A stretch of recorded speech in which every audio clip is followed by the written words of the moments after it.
Sorry, just the immigrants who've been here for, let's say, 5 years, do they mostly speak the language? It depends where they are from and what is their background, like educational background. Okay. Because you can find here people who live here for years, even for 20 years, and they don't speak Czech. But I think that maybe the general thing is that the Russian-speaking migrants, they learn Czech language easier because it's from the same language family, Russian and Czech. And like the Vietnamese, for example, Mongolians, they really have troubles with Czech language. What's the history of the Vietnamese community here? Yeah, it's connected with our communist past because the communist governments, they had some special contract of cooperation, etc. So the Vietnamese Socialist Republic was sending here workers for trainings, and somehow they settled down here, and the connections. Which Vietnamese generation are here now? Third generation? This Second, third? started coming in 60s, but the thing is that after the change or the revolution in '89, most of them they returned back home, and then they came back. So we can't say that the generations are really settled down here. So only a couple of families they are really these old Vietnamese, but most of them are the first generation. Okay. But the second generation of Vietnamese, most of the children, I would say they are around their 20s and they speak Czech very well. Of course, they are part of the educational system and they are very good students. So the second generation is a community that is becoming more integrated with. I think so. I think so, and there's a great potential for the social mediators. We have some social mediators from Vietnam, or maybe of Vietnamese origin. I think 3 of them recently, and they are very good. They speak perfect Czech, and they are very good with working with the community, who is not so always open to integration. Because there's a little we would call it a little town in the middle of Prague called Sapa, and it's basically where all of the Vietnamese gather, where they work, where they have their groceries and so on. It's kind of like a town in the middle of Prague. Maybe in relation to the services that you provide to migrants, all training materials that you might use, they are produced by your organization, or you work in collaboration with other organizations? Do you have some training materials that you develop? For whom? For the service, yeah, you provide the services you provide for migrants. Do you have some materials that you develop, or not necessarily? We have some,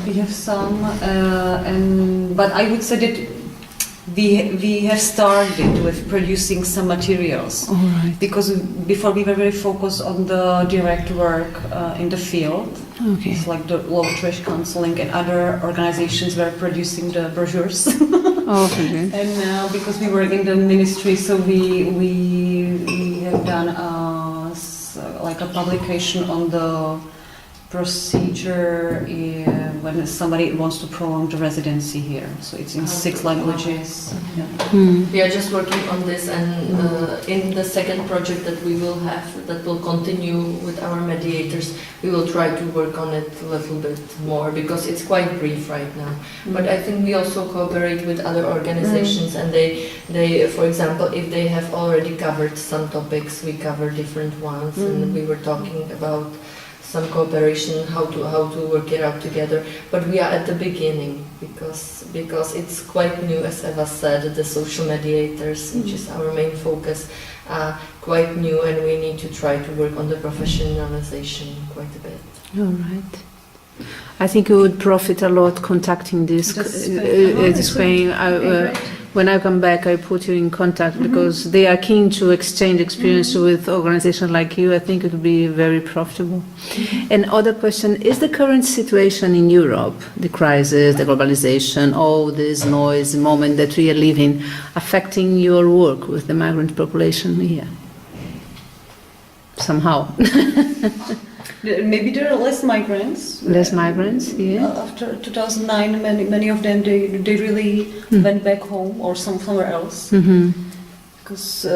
because the crisis really affected the migrants who were working in the low qualified positions in the factories. It was a very bad situation here in 2009, especially in the winter. Mm-hmm. And yeah, so I would say there are maybe a little bit less people than in 2008 or something like that. And the legislation is much more strict. It's getting strict, more strict year by year. Not only for the migrants, but also for the citizens as well. But I think that's the main problem because, as Eva mentioned, the low qualified professions. The government is trying to force the rules that Czechs are kind of in need of these jobs, so the work permits are not granted so easily to the migrants. And also, I think because of the cuts at the Ministry of Interior, there are many applications pending, as I was talking before, because they have not enough of staff and because of the government cuts. It's just the situation is quite bad right now, so this might be an indirect effect as well. Is that the main reason you'd say for the big delays that you were talking about with the ministry? Well, the trouble is that was there a change in policy towards granting? Yeah, there was a change of policy as well, and there was a change of governmental body as well, because the foreign police was in charge before, and there was it piled up. It piled up, and they were not able to deal with all the applications on time. So then there was a big change, and it came under the Ministry of Interior. But they didn't get more staff, so they did not have enough of people. And then also they are trying to kind of apply restrictive policy. That means that they are making sure that each applicant really fulfilled all the conditions, and they are doing researches and controls and so on. So they are overwhelmed. What I really liked was this idea that my colleague activist said that it's basically when you go on a highway, you need to obey the speed limit, 130. But not all of the people do. But some of them get controlled. So they get fined, but in the Czech system it works that nobody is allowed to the highway and everybody is checked, and when they are checked they can go. So this is the system of granting the applications right now. So I don't know if I made myself... Yeah. So that's the trouble as well. But it's definitely also a side effect of the crisis and the lack of the staff.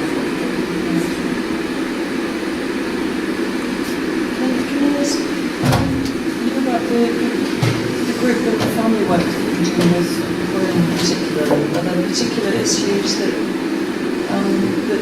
find that women migrants are dealing with here, and that the community groups try and help with the women and families who come here?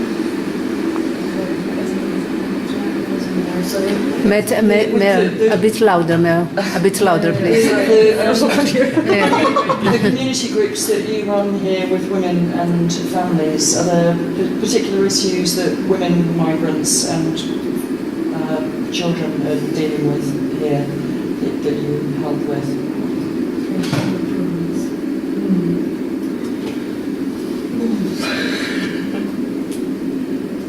You have a number of kind of specific women's groups and activities, it looks like. Are they to address particular issues?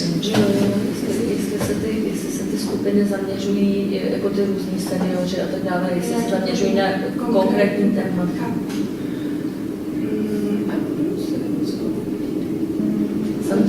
Sometimes they do, but it's only when they choose the topic.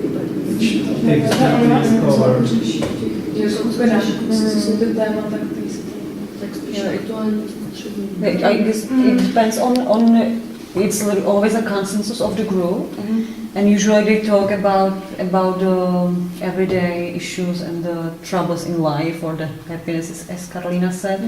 And we have like regular group on Monday, and this is guided, or I don't know how Do you to have a present, moderator? yeah, moderator, and she's a therapist, so maybe it's more related to the therapeutic issues.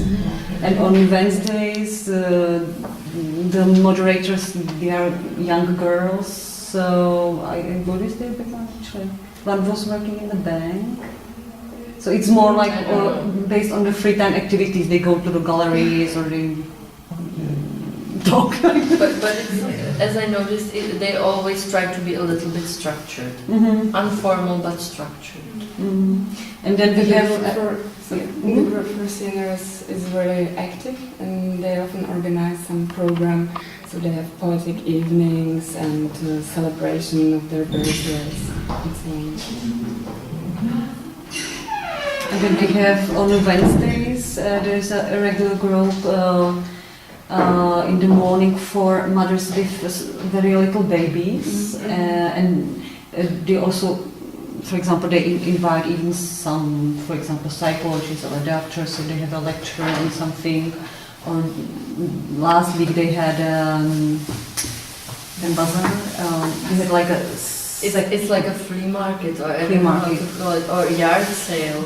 Yeah, so the mothers, they were bringing the clothes for babies, and they were taking care, so Do you do it here?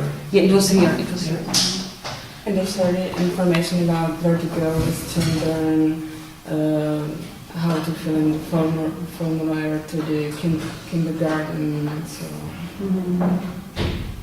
How big is the group? How many people is coming to this movement? With to in which group? To with The mothers? women's group, how? From 10 to 20. 10 to 20?